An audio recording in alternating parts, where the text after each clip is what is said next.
Pemerintah mulai hari ini akan memulai program cek kesehatan gratis bagi warga yang berulang tahun. Sejumlah kesiapan pun sudah dilakukan di sejumlah fasilitas kesehatan. Di Jakarta, 44 puskesmas yang tersebar di seluruh kecamatan telah siap untuk melaksanakan cek kesehatan gratis. Puskesmas itu sudah terintegrasi dengan aplikasi Satu Sehat dan siap memberikan pelayanan dengan kuota maksimal 30 orang per hari untuk setiap puskesmas. Ada 292 puskesmas pembantu yang akan turut menjadi lokasi pelaksanaan cek kesehatan gratis. Insya Allah Jakarta siap dengan 44 puskesmas yang ada pada tiap kecamatan. Walaupun kita juga nantinya pastinya harus siap untuk puskesmas pembantu yang ada 292. Tapi saat ini masih untuk puskesmas yang 44. Dari sisi jajaran SDM-nya insya Allah kita siap. Selain di Jakarta, pemerintah Kota Palembang melalui Dinas Kesehatan juga sudah siap mendukung program pemeriksaan kesehatan gratis. Rencananya, pelaksanaan program pemeriksaan kesehatan gratis ini akan dimulai pada tanggal 13 Februari 2025 di Kota Palembang. Sedang menyiapkan secara sarana prasarana kita termasuk kabupaten kota yang siap di Kota Palembang. Yang jelas beberapa sudah siap jumlah dari pasien yang dibutuhkan juga sudah siap. Meski kesiapan sudah dipersiapkan, namun ada warga yang masih sulit mendaftar untuk mendapatkan pemeriksaan kesehatan gratis. Di Jakarta Barat, kesulitan ini dirasakan warga baik saat mendaftar secara daring maupun datang langsung ke puskesmas. Warga berharap agar proses pendaftaran bisa dipermudah dan sosialisasi untuk warga terus dilakukan. Ya, paling Senin coba lagi ke sini. Coba daftar online, kita sesuai tanggal lahir tanggal 18 Juni itu nggak bisa. Sampai saya nyoba sampai 30 hari ke depan kan infonya 30 hari ke depan itu baru bisa lagi. Nah ini nggak bisa juga, penuh jadwalnya. Nah, makanya ntar besok Senin mau on-the-spot lagi paling. Diharapkan dengan program cek kesehatan gratis ini dapat meningkatkan kualitas kesehatan masyarakat Indonesia dan mengurangi beban penyakit yang bisa dicegah. Tim Liputan, Kompas TV.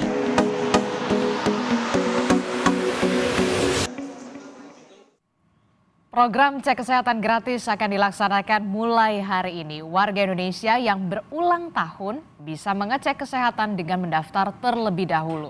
Lalu pertanyaannya, bagaimana program ini berjalan mengingat adanya beberapa kesulitan yang ditemukan karena warga harus mendaftar melalui aplikasi Satu Sehat karena kendala verifikasi dan bagaimana pula keberlangsungan program ini di tengah isu efisiensi anggaran. Kita bahas di pagi hari ini bersama dengan sejumlah narasumber yang sudah hadir. Di studio sudah ada pengamat kebijakan publik Universitas Indonesia, ada Pak Rian Nugroho. Selamat pagi Pak Rian. Pagi Mbak. Ya, kemudian ada melalui sambungan daring, sudah ada juru bicara Kementerian Kesehatan Bu Widiawati. Selamat pagi Bu Widiawati. Selamat pagi. Ya, kemudian juga ada anggota Komisi 9 DPR RI dari fraksi PKS, sudah ada Bu Kurniasi Mufidayati. Selamat pagi, Assalamualaikum Bu Kurniasi. Ya, waalaikumsalam. Selamat pagi, salam sehat semuanya. Oke, salam sehat. Ini kan hari ini kick off-nya ya, mulai program cek kesehatan gratis. Saya ke Bu Wiwit dulu ya, yang tampaknya akan sibuk sekali hari ini Bu Wiwit. Bu Wiwit, jadi pertanyaannya begini, siapa saja yang bisa melakukan cek kesehatan gratis, kemudian cek kesehatan gratisnya ini meliputi apa saja? Baik Mbak Adisti, selamat pagi Pak Rian, selamat pagi Bu Kurniasi, salam sehat untuk semuanya. Baik, kita punya headline bahwa kado ultah negara untuk semua warga dan dimulai hari ini. Jadi semuanya warga Indonesia berhak untuk mendapatkan cek kesehatan gratis ini di provinsi, di puskesmas di seluruh provinsi. Dan apa saja yang akan diperiksa? Tentunya kita punya ada 4 siklus hidup. Jadi kita bilangnya siklus hidup Mbak Adit. Jadi ada bayi baru lahir, kemudian balita dan anak prasekolah, dewasa dan lansia. Nah, kalau bayi baru lahir kita mempunyai 6 pemeriksaan. Dan balita serta anak prasekolah ada 8 pemeriksaan, kemudian dewasa dan lansia ada 20 pemeriksaan.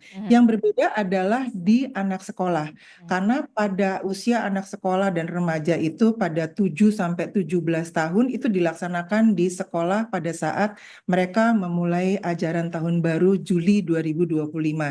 Jadi kita pilih lagi jadi SD umur 7 sampai 12, kemudian SMP umur 13 sampai 15 dan kemudian SMA 16 sampai 17. Dan itu juga meliputi beberapa pemeriksaan. Contohnya kalau misalnya saya tadi ambil bayi baru lahir ada 6, kita ambil satu misalnya pada penyakit tiroid bawaan, kemudian pada balita dan anak prasekolah itu kita lihat pertumbuhannya, perkembangannya, kemudian kita juga periksa telinga, mata, dan segala macam. Kemudian kalau dewasa dan lansia juga kita melihat ada tekanan darah, ada gula darah. Untuk risiko-risiko misalnya nanti ada stroke atau jantung dan segalanya. Dan kalau pada anak sekolah tentu pemeriksaan dasarnya kegiatan-kegiatan mereka. Misalnya pemeriksaan gigi, pemeriksaan mata, pemeriksaan telinga, dan ada juga pemeriksaan dengan kesehatan jiwa. Jadi ini adalah salah satu atau di antara pemeriksaan-pemeriksaan yang sudah ada. Ada tadi kalau misalnya dewasa dan lansia ada 20 pemeriksaan. Itu Mbak. Oke, jadi mulai dari bayi baru lahir, kemudian balita, bahkan anak sekolah, dewasa dan juga lansia, porsinya berbeda-beda begitu ya untuk bisa mengecek kesehatan gratis. Nah, yang kemudian ditanyakan adalah begini, kalau caranya seperti apa? Tadi kan di sebelumnya ada paket sebelumnya, wah ini kita susah nih karena terkendala katanya kuotanya penuh. Nah ini gimana nih kalau misalkan mengalami kendala verifikasi semacam ini? Karena kan kalau tidak salah melalui aplikasi Satu Sehat ya Bu Wiwit ya? Iya, Satu Sehat, melalui Satu Sehat. Jadi ini boleh cerita langsung nih Mbak. Boleh. Ya, jadi kalau Satu Sehat Mobile kan tadi sudah dikatakan bahwa kita upload dulu tuh. Kalau bisa memang sebetulnya harus mengunduh Satu Sehat Mobile karena apa? Supaya nanti tidak terjadi terlalu antrean penuh walaupun memang kita juga ada cadangan untuk yang tiba-tiba datang karena kayak tadi tidak bisa mengunduh dan segala macam. Jadi kalau sampai bisa mengunduh Satu Sehat Mobile diharapkan bisa kita isi identitas, kemudian pilih tanggalnya, kemudian pilih lokasi dari puskesmas yang dituju, misalnya yang dekat rumah atau yang dekat kantor, dan kemudian nanti akan keluar tiket dan itu nanti akan dibawa sebagai salah satu penunjuk bahwa kita sudah ngedaftar. Nah, saya mau tambahkan sedikit. Kan kalau anak itu atau balita itu kan dia nggak punya gadget misalnya nggak bisa daftar itu boleh ikut di dalam aplikasinya dari orang tua. Nah, yang kedua kalau misalnya tidak bisa di dalam aplikasi Satu Sehat kita ada WhatsApp Kemenkes di 08111 0500 567. Di situ bisa juga kita daftar melalui pesan WhatsApp-nya ke Kemenkes. Nanti dari situ akan ikut ada prosedur dan akhirnya keluar tiket pemeriksaan. Tetapi kalau memang tidak bisa banget, datang ke puskesmas membawa KTP. Oke, Gitu. jadi memang ada beberapa solusi yang ditawarkan oleh Kementerian Kesehatan ketika kendala di aplikasi Satu Sehat ini mengalami kendala verifikasi, bisa juga melalui WhatsApp Kementerian Kesehatan dan juga kalau tidak bisa juga bisa membawa KTP begitu ya ke puskesmas terdekat. Karena kan kalau kita berbicara di Jakarta oke lah semua sudah melek teknologi, lalu bagaimana dengan lansia-lansia yang di pedalaman dan juga di daerah-daerah terpencil, itu yang kemudian menjadi pertanyaan saya dan sudah dijawab. Nah, sosialisasinya sejauh ini seperti apa Bu Wiwit? Apalagi ini adalah kick-off ya, hari pertama. Baik, intinya kayaknya sebulan sebelumnya kita sudah sosialisasi ya Mbak. Tentunya yang pasti kita melalui kanal-kanal media sosial. Beberapa kanal semuanya kita jalani. Kemudian kita juga bersosialisasi dengan kementerian dan lembaga terkait untuk membantu mensosialisasikan bahwa ada kegiatan cek kesehatan gratis kado dari negara untuk seluruh warga masyarakat Indonesia. Kemudian juga dengan dinas-dinas kesehatan, provinsi, kabupaten, kota, kita juga minta tolong perguruan tinggi, kemudian organisasi masyarakat dan semua kementerian dan lembaga terkait untuk bersama-sama mensosialisasikan bahwa kita mempunyai kegiatan cek kesehatan gratis ini. Dan ini terus berlangsung sampai saat ini. Bahkan akan terus berlangsung karena kan memang nggak bisa langsung semuanya ngerti bahwa ada cek kesehatan gratis dan sampai kalau di tempat-tempat yang terpencil atau jauh mungkin kita bisa minta tolong kadernya dan segala macam. Jadi semua jalan memang semua sudut kita minta pertolongan untuk mensosialisasikan kegiatan cek kesehatan gratis ini. Oke, insya Allah dipermudah oleh Kementerian Kesehatan ya, jadi Amin. tidak ada kendala. Nah, Bu Wiwit, ini yang kemudian jadi pertanyaan. Ini kan screening awal lah ya, bisa dikatakan karena cek kesehatan gratis begitu ya, screening awal. Nah, setelah nanti ada ditemukan misalkan, oh ternyata gulanya tinggi, oh ternyata si ibu ini hipertensi, atau ternyata oh setelah pap smear ada perlu selanjutnya, ada cek-cek selanjutnya. Nah, ini bagaimana? Apakah ini memang hanya screening awal untuk mengarah ke diagnosa selanjutnya atau seperti apa? Nah, jadi kan tadi kita udah, kalau yang tadi saya boleh cerita melalui Satu Sehat itu kan kita sudah mendaftar. Kemudian kalau melalui WhatsApp juga kita sudah mendaftar. Nah, kalau tadi Mbak tanya, gimana sih hasil lanjutannya?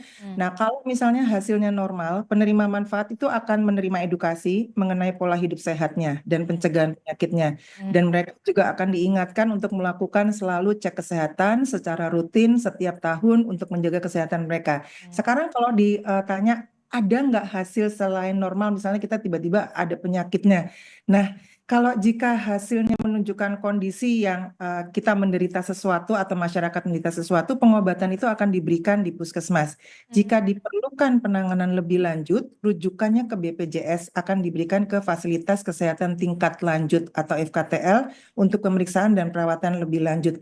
Makanya nanti kalau saat mendaftar akan ditanya sama petugas puskesmasnya, apakah sudah terdaftar sebagai peserta JKN BPJS aktif atau belum. Kalau sudah misalnya peserta BPJS tapi belum aktif, diaktifkan.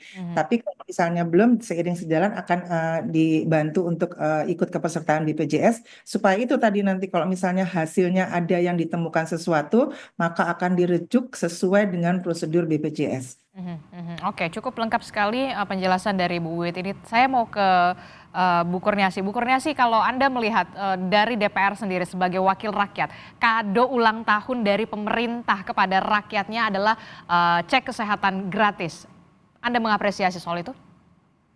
Ya, yang pertama tentu saja kami mengapresiasi karena emang ini adalah usulan dari kami juga, Mbak ya. Kenapa? Karena melihat dari perjalanan belajar dari pemerintah yang lalu kan kita ada COVID yang ternyata penyebab paling besar itu adalah komorbid. Sehingga diperlukan preventif ya. Kami lebih fokus pada preventif dan untuk preventif itu diperlukan pemeriksaan dari awal, artinya pencegahan sejak dini ataupun deteksi dari awal dan ini dibutuhkan pemeriksaan kesehatan. Kalau tidak didukung oleh pemerintah dengan biaya yang gratis, tentu saja check up ini tidak akan menjadi misalnya menjadi berat lah, menjadi beban ya buat masyarakat. Karenanya kita dorong dan kita dukung anggarannya dan programnya dari Komisi 9 sebagai bentuk bagian dari upaya preventif ya, preventif menuju ketahanan kesehatan bangsa dan negara kita. Karena dengan preventif ini kita berharap semua bisa terdeteksi sejak awal ya, kita tidak ingin terulang kembali kasus COVID pada periode yang lalu, mudah-mudahan tidak terjadi lagi dan ini preventif ini bagian dari upaya yang sangat penting sekali dan sudah masuk di dalam Undang-Undang Kesehatan yang kita bahas di periode yang lalu. Jadi kami tentu saja di Komisi 9 support dan dukung dengan anggaran yang sangat memadai dan walaupun terjadi efisiensi, insya Allah ini tidak akan mempengaruhi perjalanan dari program pemeriksaan kesehatan gratis ataupun PKG. Dan kami juga sudah ikut membantu mensosialisasikan sejak awal untuk supaya masyarakat bisa tidak takut ya, karena jadi tantangan tersendiri juga ya ketika sosialisasi ini banyak yang nanti takut penyakitnya begini gitu ya. Nah ini kita berharap mudah-mudahan bisa direspon positif oleh masyarakat dan tentu saja Kementerian Kesehatan punya PR sangat besar nih Bu Wit ya, jadi sangat panjang proses yang harus disiapkan dan tentu saja ini semuanya berproses dari tahap ke tahap. Mudah-mudahan dari hari ke hari semakin baik pelaksanaan dari PKG ini. Oke, karena tadi Bu Kurniasi sudah menyerempet soal anggaran begitu ya. Kan kalau kita tahu anggarannya sekitar 4,7 triliun rupiah kalau tidak salah. Koreksi saya kalau salah Bu Kurniasi. Nah, sementara narasinya saat ini adalah belakangan ini adalah pemerintahan Prabowo Gibran ini sedang mengefisiensikan anggaran. Nah, ini gimana nih? Walaupun tadi Anda bilang insya Allah ya tidak akan berpengaruh yang signifikan begitu. Ya, kita sudah bahas dalam rapat dengan Kementerian Kesehatan pekan lalu. Sangat detail kami membahas tentang persiapan dari PKG ini, termasuk dampak dari efisiensi ini. Insya Allah dari Kementerian Kesehatan tetap punya komitmen, walaupun akan ada pengurangan anggaran, insya Allah tetap komitmen bisa dilaksanakan. Oke. Mungkin akan ada penyesuaian-penyesuaian di beberapa layanan kesehatannya ya, ataupun jenis pemeriksaan kesehatannya. Mudah-mudahan tetap bisa berjalan dengan baik ya, dan pastinya ini butuh support, butuh dukungan, dan pasti proses sosialisasinya tetap terus berjalan ya. Kami juga ikut melakukan sosialisasi. Kami kemarin melakukan kunjungan ke 3 kota di Aceh dan juga di Kalimantan dan juga di Sulteng ya. Kita melihat bagaimana kesiapan untuk pelaksanaan PKG di daerah-daerah di luar Jawa. Dan ini langsung kita yang turun nih Mbak ya, karena emang kami sangat concern terhadap ini adalah bagian dari upaya preventif yang kita lakukan untuk mewujudkan ketahanan kesehatan bangsa kita. Oke, saya mengapresiasi betul program pemerintah Prabowo Subianto dan juga Gibran Rakabuming Raka untuk bisa mensehatkan begitu ya warga negara Indonesia begitu ya sebagai kado ulang tahun dari pemerintah. Bu Wiwit, benarkah kemudian fasilitas kesehatan puskesmas ini hanya memberikan kuota 30 orang per harinya, dan apa yang perlu disiapkan bagi warga yang memang sudah terverifikasi akan melakukan program cek kesehatan gratis ini? Iya Mbak Adis, sebetulnya kita memang membuat maksimal 30, tetapi mungkin ada beberapa puskesmas yang kuotanya bisa ditambah. Kita juga 30 itu yang sudah masuk ke dalam daftar, tetapi kita akan melebihkan, ada beberapa puskesmas yang memang melebihkan, misalnya ditambahin 10 untuk yang tiba-tiba datang. Misalnya tadi kayak nggak bisa masuk satu sehat, kemudian mereka harus juga pas tanggalnya, mereka bisa datang bawa KTP. Nah yang tambahan-tambahan itu yang di luar kuota 30, maksimal 30 itu. Jadi memang semua bisa ditentukan oleh puskesmasnya sejauh apakah mereka tetap 30 atau bisa ditambahin lagi. Karena kan memang beberapa puskesmas itu akan membedakan mana yang pemeriksaan rutin dan mana yang kado ulang tahun dari negara. Terus yang lupa Mbak, pertanyaan yang kedua. Persiapan yang harus dilakukan oleh warga sebelum melakukan cek kesehatan gratis. Baik, jadi persiapannya tadi kalau yang pertama adalah mereka datang, sesudah mendaftar mereka datang ke puskesmas membawa KTP ya, identitas diri. Dan kemudian untuk supaya nggak bolak-balik, karena kita sudah melakukan simulasi, kita sudah melakukan uji coba, kan waktu itu ada uji coba di beberapa puskesmas bahwa nanti balik lagi ya, soalnya mesti puasa atau soalnya mesti ada pemeriksaan ini. Nah supaya tidak harus bolak-balik, bolak-balik. Jadi untuk usia di atas 40 tahun kita sarankan untuk berpuasa di malam hari untuk pemeriksaan di pagi harinya. Gitu. Jadi nanti nggak usah bolak-balik, langsung periksanya semuanya dan hasilnya nanti akan dilaporkan melalui raportnya melalui Satu Sehat yang sudah masuk ke dalam catatan atau di WhatsApp atau nanti ada kalau misalnya nggak bisa lewat KTP itu nanti akan diberitahu. Jadi itu Mbak, yang di atas 40 kalau bisa puasa dulu supaya nggak bolak-balik. Kalau yang lainnya silakan datang membawa KTP dan yang sudah izin. Oke, baik.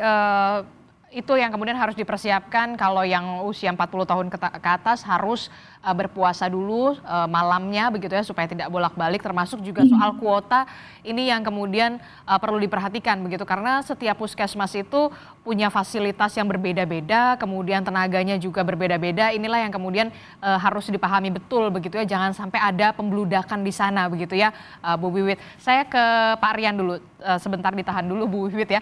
Pak Rian, efektifkah program cek kesehatan gratis ini kalau dari segi kebijakan polisi ini? Oke, pertama saya sampaikan saya Ketua MAKPI, Masyarakat Kebijakan Publik Indonesia. Yang kedua saya bukan pengamat tapi pengajar. Pengajar. Nah ini begini, ini pas ya, jadi ulang tahun ke-80 hadiah, dan kebetulan pas Pak Prabowo kan 08 juga ya, pas gitu. Nah, kalau ditanya masalah kebijakan, jadi ini termasuk jenis kebijakan yang excellent ya. Karena excellent itu punya 3 kriteria. Satu, dia cerdas, kedua bijaksana, yang ketiga dia memberikan harapan. Nah, bagaimana secara efektivitas? Jadi public policy itu ada 5 kriteria dia dikatakan akan berhasil apa tidak. Pertama adalah dari efektivitas. Nah, efektivitas ini berkenaan dengan makro dulu. Jadi pada tahun 96 itu ada pakar namanya Michael Porter. Dia bilang keunggulan negara dalam bersaing. Nah, tahun 2006 itu ditulis bahwa keunggulan negara bersaing itu lewat manusia. Nah, manusia untuk bisa bersaing ada 2 level. Level di atasnya ada level kompetensi. Nah, di bawahnya kesehatan. Jadi efektivitas ya. Nah, dengan demikian agendanya adalah setelah efektivitas ini bagaimana? Nah, bagaimana itu berhubungan dengan yang namanya efisiensi. Efisiensi berhubungan dengan budget. Nah, problem budget seringkali ini menyandera kebijakan. Nah, penyanderaan kebijakan ini akan selesai apabila masuk level ketiga, yaitu apakah dia itu adil. Nah, faktor keadilan menjadi faktor yang mendukung kebijakan ini. Tapi yang paling penting adalah faktor yang namanya political visibility. Dengan kebijakan ini merupakan bagian dari yang namanya itu adalah quick win-nya dari pemerintah Pak Prabowo juga ini. Begitu Pak, kira-kira. Jadi kalau menurut Anda cukup efektifkah dengan adanya program cek kesehatan gratis di tengah begitu ya pemerintahan Prabowo Gibran ini narasinya lagi efisiensi anggaran nih? Oke, sementara kalau kita hitung secara anggaran ya tidak begitu menjadi masalah besar karena nilainya kalau 4,7 triliun quite kecil dibanding total yang di-spend pemerintah. Tapi kalau dilihat efektifnya kepada penghematan nasional untuk yang namanya biaya untuk kesehatan. Jadi dengan pengecekan kesehatan ini pemerintah punya data di mana mayoritas penyakit ada. Dengan demikian upahanya ke sana. Jadi kalau sebelumnya itu kita ibaratnya rumah makan Padang ya, semuanya disiapkan, yang laku cuma 2 atau 3 lauk saja. Nah sekarang melihat kebutuhan itu, nanti pemerintah akan fokus ke situ. Dengan demikian ini juga membantu kepada pengarahan industri farmasi. Termasuk layanan kesehatan. Jadi istilahnya beberapa services yang nggak kedudukan akan di-slice itu. Jadi dengan demikian melihat efektivitas efisiensinya melihat pada konteks makronya. Nah ini yang harus dilihat sebagai kebijakan lanjutan dari Kementerian Kesehatan agar nggak berhenti di sini. Nah kelanjutannya adalah bagaimana menjadi efektif lagi, bagaimana melibatkan proses yang itu self-management. Contohnya, jadi pengecekan yang levelnya tinggi, misalnya untuk hipertensi. Ingat, hipertensi termasuk salah satu ibunya penyakit ya. Itu bisa dilakukan posyandu atau setiap hari Jumat. Ada yang namanya itu kita ada sholat Jumat kan. Setelahnya itu bisa mungkin tes yang namanya itu adalah hipertensi. Obat hipertensi sangat murah itu. Nah dengan demikian terjadi pola yang namanya itu kolaborasi kebijakan. Jadi dengan demikian dengan pola ini, saya kira kalau tahun ini kita 4,7 ya, ke depan akan semakin turun karena dengan demikian ada pola-pola kolaborasi yang itu berkembang ke sana. Dan yang paling penting adalah yang namanya sekarang mungkin biayanya mahal. Karena semuanya itu masih baru. Tapi ke depan akan terjadi namanya pengurangan biaya. Ini yang dihitung dalam konteks cost benefit efisien dari Kemenkes. Agar ke depan tuh misalnya turun 10% terus ke sana sehingga kalau 5 tahun maka turunnya menjadi 50% ke sananya. Tapi yang penting adalah data pengarahan prioritas health treatment itu lebih fokus lagi. Jadi kita nggak lagi jualan kayak warung Padang, tapi beberapa aja yang memang jadi kebutuhan kita. Jadi lebih fokus begitu ya soal klasterisasi, termasuk juga farmasi juga bisa lebih fokus di sana di daerah mana saja. Dan misalkan tadi Anda sebutkan soal hipertensi atau mungkin diabetes itu juga kemudian yang sering sekali terjadi di masyarakat kita begitu ya. Termasuk juga bagaimana soal pengawasan dari DPR dengan jalannya program cek kesehatan gratis ini. Nanti kita akan bahas di segmen selanjutnya. Kami tutup dulu kepada Bu Widiawati. Terima kasih sudah bergabung bersama kami, juru bicara Kementerian Kesehatan, karena sebentar lagi Bu Wiwit nanti akan keliling ya begitu untuk melakukan pengawasan dan juga memastikan bahwa memang program cek kesehatan gratis di hari pertama ini berjalan dengan lancar. Terima kasih Bu Widiawati, juru bicara Kementerian Kesehatan telah bergabung bersama kami. Sehat selalu Bu Wiwit. Terima kasih Mbak Adis, Pak Rian, Bu Kurniasi, sehat selalu. Oke, nanti kita akan sambung lagi dialog kita bersama dengan Pak Rian dan juga Bu Kurniasi. Usai jeda tetaplah bersama kami di Sapa Indonesia Pagi. Kami akan segera kembali. Saudara, hari ini merupakan hari pertama di mana program cek kesehatan gratis akan dimulai. Kita akan pantau bagaimana pelaksanaan program cek kesehatan gratis di wilayah Tangerang, Banten. Sudah ada jurnalis Kompas TV Jihan Jufri dan juga juru kamera Hanil di sana. Selamat pagi Jihan. Jihan, bisa Anda gambarkan bagaimana sebenarnya mulai dari mekanisme pendaftarannya ketika sudah sampai di puskesmas, termasuk juga warga yang kemudian berhak melakukan program cek kesehatan gratis ini. Nanti program cek kesehatan gratisnya meliputi apa saja yang dicek? Ya, Disti dan juga saudara, benar sekali hari ini di 10 Februari 2025 ini merupakan hari pertama resmi dilaksanakannya program cek kesehatan gratis, yang mana kegiatannya ini akan dilaksanakan di sejumlah puskesmas ya. Dan saya saat ini sudah berada di salah satu puskesmas, tepatnya di Puskesmas Ciater, Tangerang Selatan. Tadi saya juga sudah sempat berbincang dengan pihak dari tenaga kesehatan. Mereka ini sempat menyampaikan bahwa untuk pendaftaran masyarakat ini bisa langsung datang dan mendaftar secara manual dengan membawa KTP dan mengisi formulir yang disediakan oleh pihak puskesmas.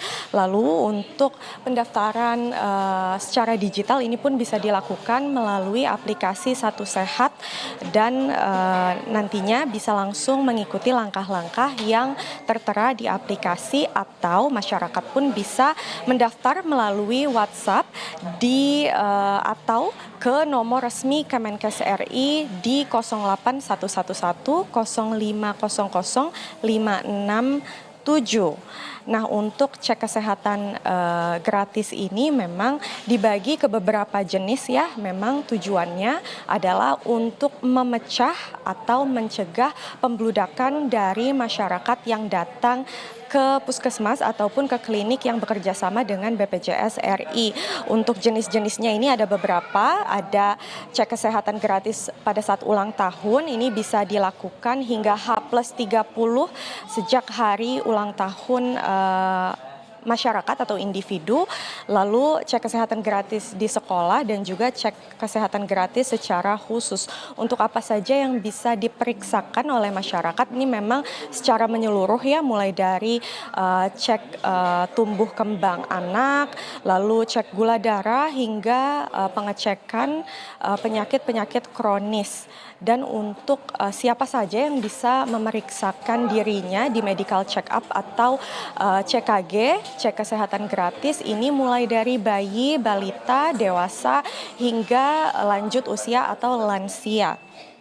Dan memang untuk pengecekannya ini selain pengecekan secara menyeluruh, masyarakat pun bisa mengecekkan penyakit bawaan atau penyakit turunan, penyakit kronis, dan juga ada konsultasi gratis. Adisti. Oke, Jihan, kalau disebutkan sebelumnya juru bicara Kementerian Kesehatan memang satu hari di puskesmas itu kuotanya 30 orang perharinya untuk program cek kesehatan gratis ini. Nah, kalau di puskesmas tempat Anda melaporkan seperti apa? Apakah nanti memang harus 30 ataukah memang bisa ada peluang-peluang lagi? Tadi Anda sebutkan warga negara Indonesia yang ingin melakukan program cek kesehatan gratis secara on the spot begitu, batasnya sampai kuotanya berapa? Ya, Adisti dan juga saudara, memang di tempat saya berada, tepatnya di Puskesmas Ciater, Tangerang Selatan, untuk kuota tadi saya sudah sempat konfirmasi ke pihak dari Puskesmas atau tenaga kesehatan di sini. Memang kuotanya ini dibatasi hingga 10 orang saja untuk perharinya, tetapi ini memang tidak menutup kemungkinan untuk ada penambahan kuota hingga dari 10 hingga 20-an orang perharinya. Dan tadi saya juga sudah sempat melihat ya sudah ada beberapa masyarakat yang hadir dan sudah naik untuk memeriksakan dirinya di program CKG atau cek kesehatan gratis oleh pemerintah ini. Adisti. Oke, baik, terima kasih informasinya jurnalis Kompas TV Jihan Jufri dan juga juru kamera Hani melaporkan langsung dari salah satu puskesmas di wilayah Tangerang, Banten terkait dengan bagaimana program cek kesehatan gratis yang dimulai hari ini. Terima kasih. Saya melanjutkan dialog saya bersama dengan Pak Rian dan juga Bu Kurniasi dari DPR begitu ya. Saya ke Pak Rian dulu ya, Bu Kurniasi ya. Pak Rian, ini kalau tadi saya mengatakan, tadi Bu Jubir mengatakan 30 kuotanya, tapi kemudian teman di lapangan, jurnalis di lapangan katanya 10. Nah, jadi ini ada perbedaan nih sebenarnya, kuotanya tuh tergantung fasilitas kesehatan vaskes puskesmasnya atau seperti apa sebenarnya. Nah, ini yang harus juga diklarifikasi sebenarnya, jangan sampai kemudian ada pembludakan di sana. Tantangan terbesar apa yang akan dihadapi oleh pemerintah terkait dengan hal ini? Tantangan terbesarnya justru ada di level pelayanannya di bawah itu. Level pelayanan? Ya, jadi ini perkiraan saya loh ya, dan ini masukan juga kepada Kemkes. Jadi sebelum kebijakan dieksekusi itu betul-betul dicek di lapangan. Jadi gini, jangan sampai kebijakan ini memberikan beban baru kepada teman-teman yang bekerja di puskesmas. Karena puskesmas sekarang udah cukup berat itu bebannya ya. Dan dengan tambah beban ini bagaimana? Jadi dengan demikian, tadi dikatakan udah ada simulasi macam-macam ya, tapi diharapkan simulasinya betul-betul on site betul, sehingga setelah dibuat simulasi itu diajarkan bagaimana manajemen pelayanan publik untuk seperti ini.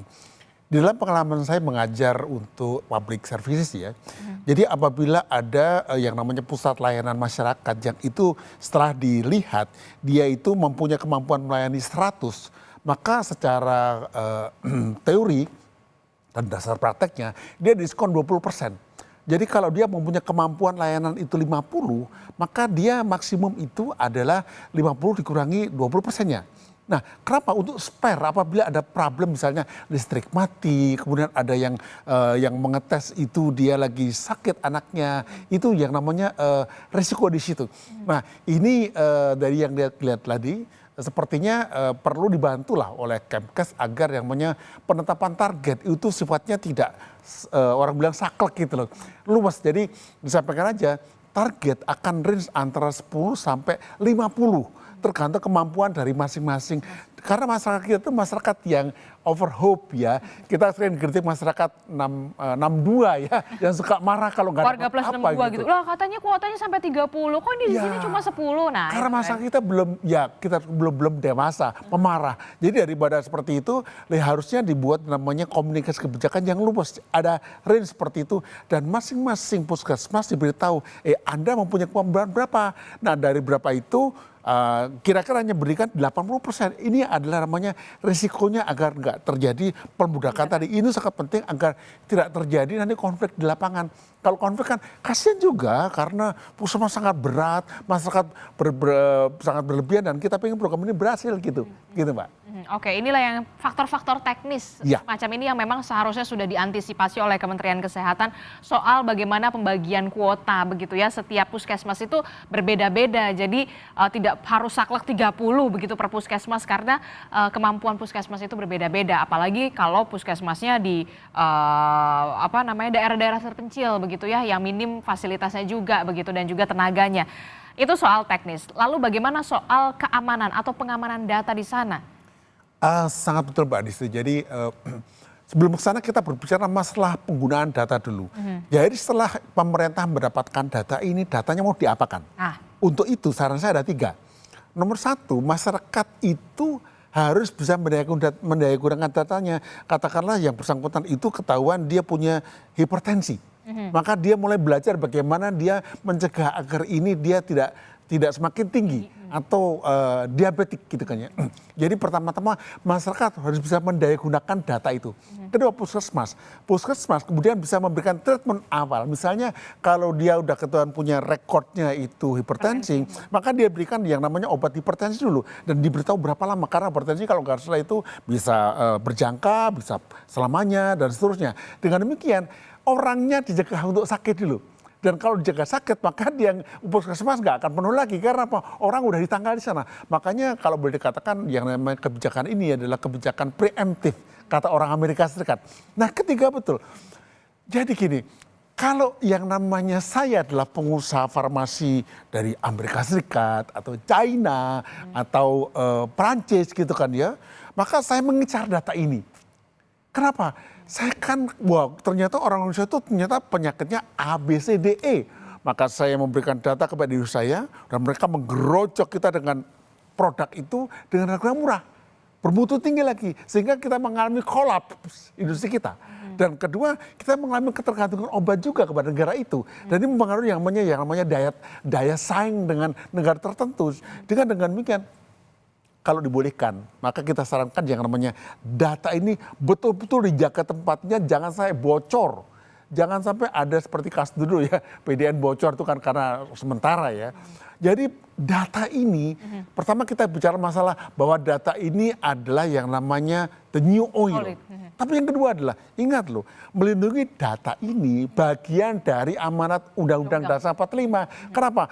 Melindungi segenap tumpah darah Indonesia juga melindungi data ini juga. Jadi banyak komplikasinya dan ini saya kira betul Mbak Disti. Bagaimana nanti teman-teman terutama di DPR ya, kita semangat nanti gimana ngamankannya ini. Pengawasannya Karena akan seperti begini, apa? apakah nanti itu akan dipegang oleh Kementerian Kesehatan atau di mana gitu. Karena data kesehatan itu menentukan negara ini bakal kalah perang apa tidak gitu. Oke, dari penjelasan yang komprehensif tadi dari Pak Rian begitu. Nah, saya langsung ke Bu Kurniasi. Bu Kurniasi, bagaimana soal pengawasan dari DPR, terutama soal pengamanan data. Jangan sampai pengamanan data ini kemudian bocor begitu ya. Medical record dari masing-masing warga yang sudah melakukan program cek kesehatan gratis begitu ya, dimanfaatkan oleh segelintir pihak begitu. Nah, bagaimana pengawasan DPR sendiri nantinya? Iya, baik. Terima kasih banyak Pak Rian. Saya kira apa yang sampaikan Pak Rian itu sangat sejalan dengan apa yang sudah kami lakukan ya Mbak. Karena sebenarnya Satu Sehat ini bukan sistem baru, tapi sudah sistem yang lama. Bahkan di Komisi 9 ini bermitra juga dengan BPJS Kesehatan yang juga terkait dengan data ini selalu kami suarakan dan kami lakukan pengawasan agar data-data ini benar-benar diprotek ya. Karena ini adalah hak perlindungan dari masyarakat. Dan tentu saja Undang-Undang Perlindungan Data kan juga sudah ada ya, sehingga ini tetap mengikat supaya semua pihak dari Kementerian Kesehatan dan jajarannya sampai ke bawah ini dan juga kementerian lain yang terkait dengan pengelolaan data ini tentu saja menjaga keamanan dan kerahasiaan data ini menjadi sangat penting, urgen dan menjadi yang utama. Dan ini selalu kami lakukan pengawasannya dalam setiap rapat, termasuk dalam rapat pekan yang lalu kami juga menanyakan ketika nanti data medical recordnya sudah ada dari hasil check up ini agar disimpan dan digunakan benar-benar untuk membangun ketahanan kesehatan bangsa, bukan untuk hal yang lain. Dan juga perlu diantisipasi bocornya data ataupun ya kadang-kadang ada kena hack dan lain-lain, itu tidak boleh terjadi. Jadi ini juga sudah kami sampaikan sejak Satu Sehat ini di launching di periode yang lalu. Jadi sebenarnya Satu Sehat ini bukan sesuatu yang baru, tetapi sudah kami minta dan kami lakukan pengawasan supaya Satu Sehat ini benar-benar berfungsi sesuai dengan kepentingan yang terkait dengan kesehatan saja dan jangan sampai bocor, dijaga betul-betul keamanan dan juga rahasia dari setiap warga negara. Itu Mbak yang pertama, yang tentu saja sudah terus kami lakukan. Yang kedua tadi karena ada diskusi terkait dengan kuota gitu ya. Tentu saja di tahap-tahap awal ini kami juga sudah melakukan rapat ya. Jadi diberikan kemarin disepakati diberikan kelonggaran waktu ya untuk yang dari Januari sampai dengan Februari ini bisa Maret ya, sampai dengan Maret ini bisa berobat sampai bisa melakukan check up sampai dengan 30 April. Karena kita menyadari pasti akan ada proses-proses adaptasi dan ini juga hasil dari kunjungan kami, ada proses penyiapan SDM yang mungkin perlu ditambah di hari-hari berikutnya ya. Walaupun semua sudah disimulasi oleh Kementerian Kesehatan, tetapi tentu saja pada pelaksanaannya pasti akan banyak penyempurnaan, tidak mungkin tidak gitu ya. Karena ini adalah program baru yang baru dilaksanakan, tentu saja banyak sekali hal-hal yang perlu disempurnakan di hari-hari yang ke depan. Karenanya buat masyarakat yang belum bisa berobat, yang hari ulang tahunnya sudah lewat sampai dengan 30 Maret, masih bisa melakukan check up sampai dengan 30 April Mbak, insya Allah ya kami sudah minta seperti itu dan bisa jadi ini juga nanti kita usulkan ditambah lagi kalau memang belum tercover semuanya. Jadi insya Allah semuanya bertahap dan kami mendorong dilakukannya evaluasi harian ya, tidak lagi pekanan tapi evaluasi harian di hari-hari pertama ini karena tentu saja setiap hari pasti akan ada masukan-masukan yang perlu disempurnakan oleh Kemenkes dan juga unit-unit pelaksana di lapangan nanti terkait dengan layanan PKG ini. Prinsipnya ini adalah sebuah upaya untuk melakukan preventif dan ini sudah diakomodir dalam Undang-Undang Kesehatan sebagai payung hukumnya dan ini semua ditujukan untuk mewujudkan ketahanan kesehatan bangsa dan rakyat kita. Oke, itu tadi yang kemudian harus dievaluasi dan juga pengawasan juga harus dari DPR juga terus Betul. diaktifkan kembali begitu ya, dimasifkan kembali. Nah, kalau dari Pak Rian sendiri kalau soal efisiensi anggaran nih gimana nih, jangan sampai kemudian ada juga kebocoran-kebocoran juga nih di program ini. Saya kira kalau kesehatan relatif berintegritas tinggi ya, karena kesehatan tuh istilahnya rata-rata dokter kan integritasnya bagus itu. Nah, tapi ada satu hal yang kalau boleh kita berikan masukan masalah efisiensi tadi kepada Ibu Kurniasi tadi ya di tim DPR kita ya. Jadi kalau boleh tambah satu lagi namanya KPI, Key Performance Indicator dari program ini. Jadi katakanlah setiap tahun dia keluar 4,7 triliun ya, let's say 5 triliun lah gitu. Nah, bisa nggak yang namanya pengeluaran biaya ini dia mengurangi biaya yang lain? Kita tahu kalau nggak salah tahun 2024 itu kita punya defisit untuk BPJS Kesehatan itu 20 triliun. Nah, apabila kita udah membuat kebijakan preemptif ini berhasil, berarti kan kita bisa mendorong orang sakit kan, orang untuk nggak sakit kan. Nah, dengan demikian terjadi penurunan jumlah kesakitan ini. Nah, berarti harus ada namanya penurunan untuk biaya defisit tadi. Jadi kalau boleh tahun depan kita cek lagi. Kalau kemudian defisitnya 20 triliun berarti kurang berhasil ini. Kurang efektif. Kurang efektif. Jadi nanti harus ada evaluasi itu ya. Nah, ini dikaitkan, ini bisa jadi gini. Public policy itu harus menghitung sampai hal semacam itu namanya adalah ini namanya earmark policy, ini get connected policy. Di sini sama di situ nyambung. Jadi kalau bisa di sini keluar 5, di sini terkurang 5. Jadi nanti dia equal nanti. Syukur-syukur ini keluar 5, kemudian ini efisiensi lebih dari 5. Atau ini malah turun lagi. Jadi dengan demikian terjadi simulasi keuangan yang itu membuat kita efisien. Ini merupakan bukti bahwa kita bisa membuat kebijakan yang kreatif. Ingat loh, waktu kemarin itu Pak Prabowo mengatakan, Pak Presiden mengatakan bahwa saya nggak punya tokoh Nabi Musa kan. Artinya kita harus kerja keras kan. Nah ini kerja kerasnya, kita kreatif. Nah nanti kita semangati teman-teman di DPR ya Ibu ya. Ayo kita buat yang namanya itu, yang namanya evaluasi kebijakan efisiensi, itu cover both side. Jadi antara yang namanya input, yang namanya outputnya jumpa. Nah nanti kita bisa bantu perkuat itu bagaimana cara menghitungnya supaya nanti tujuannya bukan masalah bagaimana memarahi pemerintah. Tapi bagaimana agar programnya betul-betul ketika kita pada publik ini kita bangga semuanya. Oh ini berhasil begitu. Dan ini efektif begitu ya. Ya betul. 3 poin menurut Anda yang harus diperhatikan oleh pemerintah dalam program cek kesehatan gratis. Singkat saja, 3 poin. Pertama, programnya harus dikomunikasikan dengan baik. Kenapa? Banyak kebijakan bagus tapi karena nggak dikomunikasikan baik itu didel-duel orang Jawa. Nah ada cuma disosialisasikan, nggak bisa. Sosialisasi itu adalah memberitahu. Komunikasi adalah sama-sama tahu. Ini pertama. Kedua adalah berhubungan dengan namanya efisiensi. Betul-betul dijaga agar yang namanya ini marwah anggaran ini dijaga karena sekarang cari duit susah. Nah antara hulu dengan hilir jumpa. Yang ketiga adalah efektivitas. Betul nggak ini bisa mencapai namanya mutu kesehatan kita. Dan ini nanti saya kira Bu Kurniasi dengan teman-teman DPR bisa lah itu menjaga itu sambil memberikan apa ya, kita berikan input agar itu doable begitulah. Makasih. Oke, ada 3 poin yang tadi disebutkan oleh Pak Rian begitu.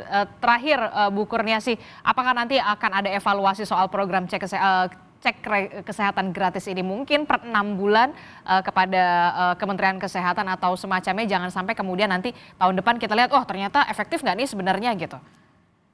Ya, pasti kita akan melakukan pengawasan secara intensif karena ini program quick wins-nya Pak Presiden dan ini tujuannya sangat mulia sekali. Betul. Jadi tidak nunggu 6 bulan Mbak ya, karena kami kan masa sidang ini kan juga panjang ya. Insya Allah juga pasti akan dilakukan beberapa waktu setelah ini dilakukan. Nanti kita akan besok juga kita akan rapat lagi dengan Kemenkes besok ya. Pasti juga besok kita akan melihat lagi nih bagaimana di hari pertama ini Pelaksanaan, evaluasi dari seluruh pelaksanaan di Indonesia. Pasti kami akan melakukan pengawasan dan juga nanti sampai akhir masa sidang kami terus akan komunikasi dan melakukan pengawasan supaya program ini terwujud dan terlaksana dengan baik sehingga tujuan yang diharapkan oleh Pak Presiden dan seluruh bangsa kita ini bisa terlaksana dengan baik sebaik-baiknya nanti insya Allah. Baik, kita sama-sama dukung terus gitu ya bagaimana program-program yang baik dari pemerintahan Prabowo Subianto dan juga Gibran Rakabuming Raka yang salah satunya adalah soal program cek kesehatan gratis ini. Terima kasih Bu Kurniasi dari Komisi 9 DPR RI telah bergabung bersama kami.